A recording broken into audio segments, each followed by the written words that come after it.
breaking news to get to from Northeast Houston, where police say they are searching for two men accused of shooting and killing a woman and injuring a man outside of a home. It happened on Gillespie near Bringhurst. ABC 13's Patrina Adger is there live. Trina, Houston police say they're trying to work on ways to stop these types of violent crime in the new year.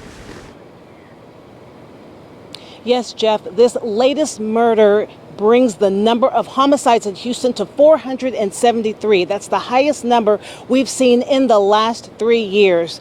Now, the latest overnight happening near Gillespie and Bringhurst. Police say a man and woman were outside of a home when two men approached them and fired multiple shots at them.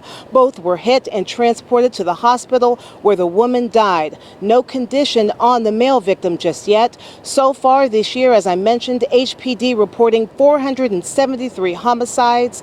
That's up significantly from 2020, when the number was just under 400, and in 2019, when 274 homicides were reported.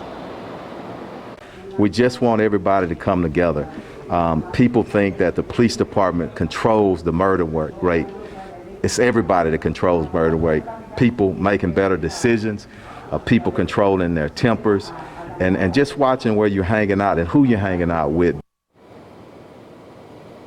And the chief says at the beginning of the year, he will make an announcement on strategies on ways to bring that homicide rate down. We're live from HPD headquarters this morning. Patrina Adger, ABC 13 Eyewitness News.